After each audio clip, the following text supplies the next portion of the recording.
అందరికీ మరణాత. ప్రభునందు దేవుని బిడ్డలారా, ప్రభు అయినటువంటి యేసుక్రీస్తు నామమున మీకు ఎల్లరికూ శుభములు కలుగునుగాక. మా యొక్క యూట్యూబ్ ఛానల్ ద్వారా దేవుని వాక్యాలు మరి ఆయా సమయాల్లో దైవ నడిపింపును బట్టి మరి మీ అందరికీ అందిస్తున్నాము. మరి దీని ద్వారా మీరు ఆత్మీయ మేలు పొందాలని మేము ఆశపడుతూ ఉంటున్నాము. ప్రియ దేవుని బిడ్డలారా, ఈ చక్కటి అవకాశాన్ని మీరు సద్వినియోగపరుచుకోనండి. దేవాలయములకు రావట్లేదని, దేవుని సన్నిధికి మనం వెళ్ళట్లేదని మీరు విచారపడక, ప్రస్తుత కాలమందు ఉన్నటువంటి టెక్నాలజీని మనందరం కూడా వాడుకొని మనమందరం కూడా దేవుని మాటల ద్వారా బలపడుతూ దేవుని యొక్క సన్నిధికి బహుదగ్గరగా మనం ఉండాలని దేవుడు ఈ సమయాలు మనకి ఇచ్చున్నాడు. కాబట్టి దయచేసి మన సమయాలు వృధా చేసుకోకుండా దేవుని వాక్యాన్ని వీక్షించాలని మీకు అందరికీ మరి తెలియచేస్తూ ఉన్నాం. సరే దేవుని బిడ్డలారా, గత 2 ప్రసంగాలు యూట్యూబ్లో ఏర్పాటు చేయడం జరిగింది. మరి చాలామంది చూశారు.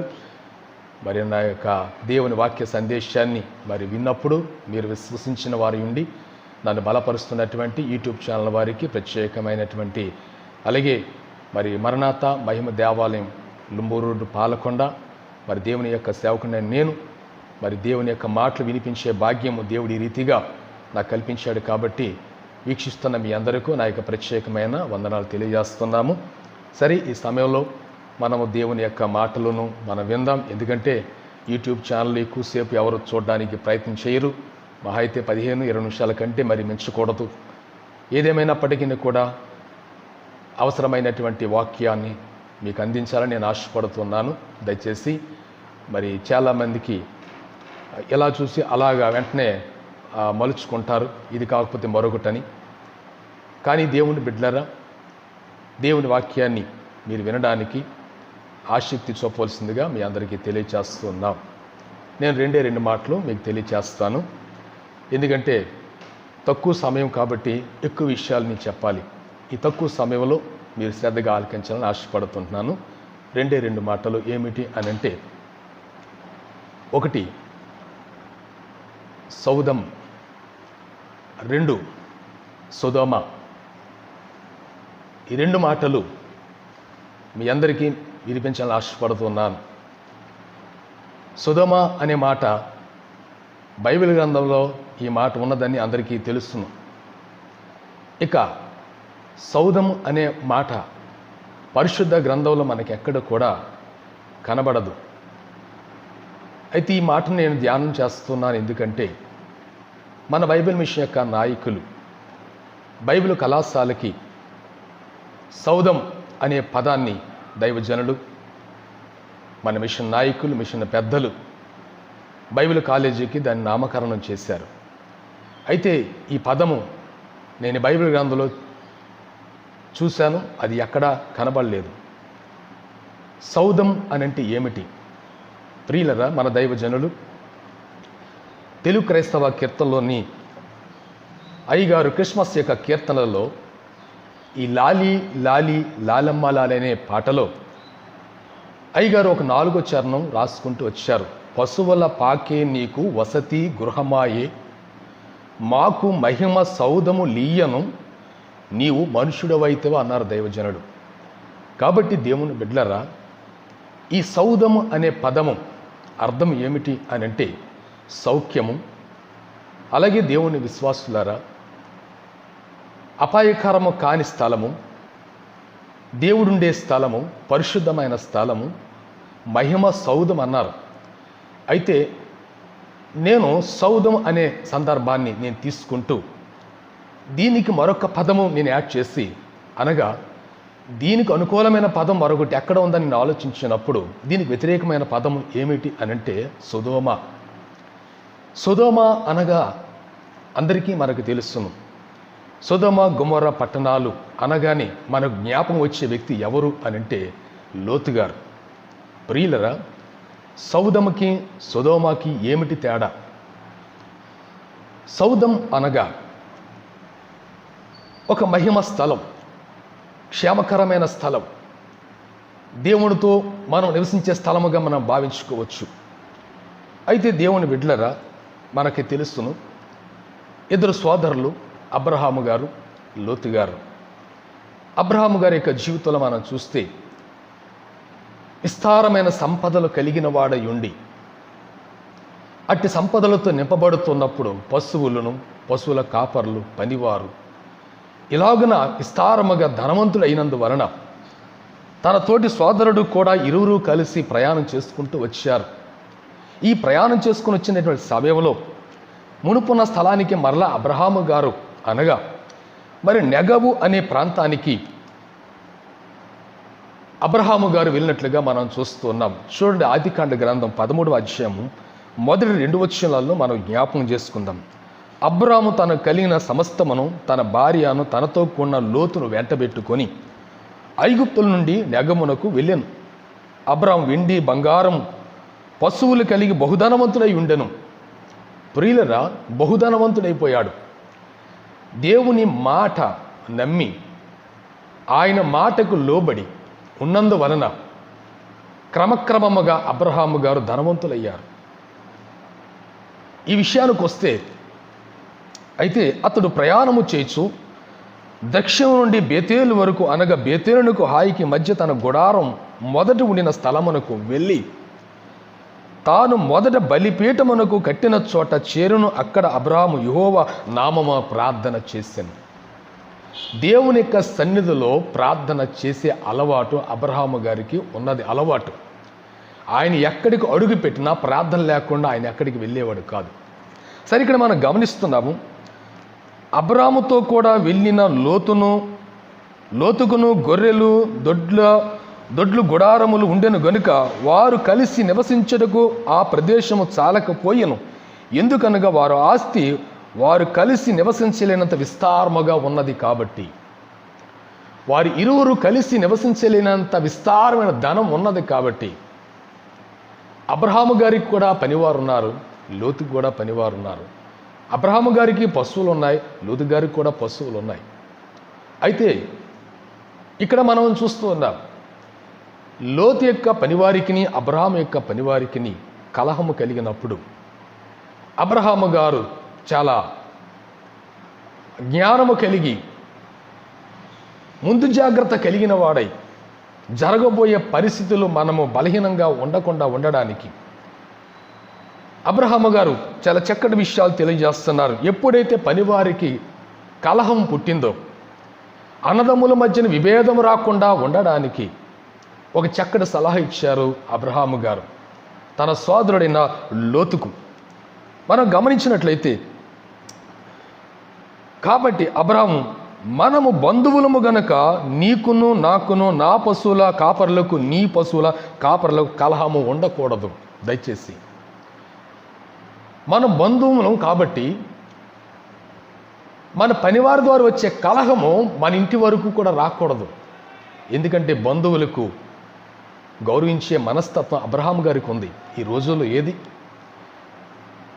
బంధుత్వాన్ని గౌరవించే మనస్తత్వాలు లేవు, రక్త సంబంధీలు గౌరవించే మనస్తత్వాలు లేవు. మనం ఎప్పటికీ కూడా విడిపోకుండా ఉండాలంటే మనం ఒక ఆలోచన కొద్దాం. నాకు దేవుడు ఐశ్వర్యం ఇచ్చాడు, నీకు కూడా దేవుడు ఐశ్వర్యం ఇచ్చాడని చెప్పి, చూడు లోతు, నీ ఎదుట ఈ భూమి అంతా ఉంది, ఇందులో నీకు ఎటుపక్క కావాలో అది నువ్వు కోరుకో అని చెప్పినప్పుడు లోతు వెంటనే తన అన్నయ్యన అబ్రహాము గారికి ఏం చెప్పాలి? అన్నగారు, మనం ఎంతవరకు కలిసి మనం బ్రతికాము, కలిసి జీవించాము, ధన సంపదలు పెరగని, పశువులు పెరగని, పనివారు పెరగని, కానీ మనం ఎన్నడూ కూడా విడిపోకూడదు, ఇలాగే ఉందామని ఒక్క మాట అనలేదు. అబ్రహాము గారు చెప్పిన మాటకు వెంటనే అతడు నిర్ణయము తీసుకొని వెంటనే ఆయన అబ్రహాము గారు అన్నారు, ఈ దేశమంది నీ ఎదుట ఉన్నది, దయచేసి నన్ను విడిచి వేరుగా ఉండుము అన్న మాటకే లోతు గారి యొక్క మనసు కరగాలి. ఇంతవరకు మనం కలిసి జీవించాము, ఇప్పుడు మనం ఎందుకు విడిపోవాలి? మనం పని మనుషులు తీసేద్దాం, కానీ మనం మాత్రం ఉందామని అనలే. దేవుని బిడ్డలారా, లోతు యొక్క జీవితంలో అసలు నేను అంటాను, ఆ లోతుని ఎందుకు పేరు వచ్చిందో అయితే నాకు తెలియదు. లోతు యొక్క జీవితం, తన మనసులో చాలా లోతైన విషయాలు ఉన్నాయి. ఏంటి ఆ లోతైన విషయం అని అంటే, విడిపోవడమే పరిష్కారం. ఇంతకాలం కలుస్తున్నా మనం ఎందుకు విడిపోవాలా? ఆ ఒక్క మాట కూడా లోతు గారు అనలేదు. నేను అంటున్నాను, సౌదములో సొదొమ దాగి ఉన్నదని చెప్తున్నాను. అందుకని దేవుడు ఏం చేస్తున్నాడు అనంటే, సౌదం అనంటే సౌఖ్యము కలిగినది, సమాధానం కలిగినది, ఐశ్వర్యము కలిగినది, మహిమతో నింపబడినది. అట్టి స్థలములో లోతు గారు ఉండవలసినది. తన యొక్క అభిప్రాయాన్ని ఈ సందర్భం ఎప్పుడు వస్తుందని లోతు గారు కనిపెట్టుకున్నారేమో నాకైతే తెలియదు. అబ్రహాము గారు చెప్పిన మాట వెంటనే ఆయన స్పందించి ఆయన అంటున్నాడు, అబ్రహాము గారు, నన్ను విడిచి వేరుగా ఉండము, నీవు ఎడమ తట్టుకైనను వెళ్ళిన ఎడల నేను కుడి తట్టుకును, నీవు కుడి తట్టుకైనను వెళ్ళిన ఎడల నేను ఎడమ తట్టుకును వెళ్ళుదనని లోతుతో చెప్పగా, లోతు తన కన్నులెత్తి యోర్దాను ప్రాంతములన్నిటినీ చూచెను. యెహోవా సొదొమ గొమొర్ర అను పట్టణములను నాశనము చేయక మునుపు సొయారునకు వచ్చే వరకు అదంతయు యెహోవా తోట వలన ఐగుప్తు దేశమును నీళ్లు పారు దేశమై ఉండెను. తన కన్నులకు చాలా అందముగా కనబడింది సొదొమ ప్రాంతము. ప్రియులరా, దేవుని బిడ్డలరా, ఈరోజు గమనించండి, సొదొమలో ఉంటే క్షేమము కాదు మనకి, సౌదములు ఉంటేనే క్షేమము, మహిమలో ఉంటేనే మనకు క్షేమము. సౌదములో ఉండి సొదొమ కొరకు నెతకవద్దు దయచేసి. సొదొమ అనగా లోకము, పాపముతో నింపబడినటువంటి స్థలములు. అయితే ఆ స్థలం అలా ఉందని అతను అనుకున్నాడో లేదో మనకు తెలియదు. కానీ తన కన్నులకు ఆకర్షించినటువంటి పట్టణము ఏమిటి అని అంటే సొదొమ పట్టణము. ఈరోజు ఎంతమంది ఆకర్షితులై సౌదముని విడిచి సొదొమ వైపు మార్గాలకి వారు దారి తీస్తున్నారు. ఆలకించండి ప్రియులరా, సొదొమ అనే పదము బైబిల్ గ్రంథంలో మనకున్నట్టు తెలుస్తుంది, కానీ సౌదం అనే పదం బైబిల్ గ్రంథంలో లేదు. అయితే దానికి అయ్యగారు చక్కటి పదాన్ని ఉపయోగించారు. సౌదం అనే పదం మహిమ సౌదము, మహిమ సౌకర్యములు దేవుడు మనకిచ్చుటకు మనుషుడు వైతివా అన్నారు. దేవుని బిడ్డలారా, ఈరోజు ఆయన మనిషే భూలోకానికి వచ్చి మన కొరకు తన ప్రాణమును దారపోసిన వాడి ఉన్నాడు. దయచేసి సొదొమతో ఆకర్షింపబడవద్దు. సొదొమ అంటే వారితో మనం సహవాసము కూడా మనం చేయవద్దు. అందుకే ఈరోజు మనందరూ ఎక్కడ ఉండాలంటే సౌదములో మనం ఉండాలి, సౌఖ్యము కలిగిన స్థలాల్లో ఉండాలి, ఆత్మీయ నడిపింపు కలిగిన స్థలములో ఉండాలి, బంధుత్వాన్ని ప్రేమించే స్థలములో ఉండాలి, సంఘమును ప్రేమించే స్థలములో ఉండాలి, సేవకుని ప్రేమించే స్థలములో ఉండాలి. మనం నీవు ఆకర్షించే అది సొదొమ అయినా గొమొర్ర అయినా కానీ మరి ఏదైనప్పటికీ కూడా దయచేసి అటువైపు మళ్లించబడవద్దని దేవుని లేఖనం ద్వారా మీకు తెలియచేస్తూ ఉన్నాం. ప్రియులరా, దేవుని బిడ్డలారా, మనకు ఆకర్షణీయమైన కార్యాలు భూలోకంలో చాలా ఉన్నవి. అందులో సాతానుకు బలమైన ఆయుధాలు 2.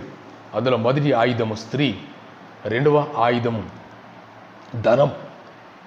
లోతు ధనమును ఆపేక్షించాడు, లోకమును ఆకర్షించాడు.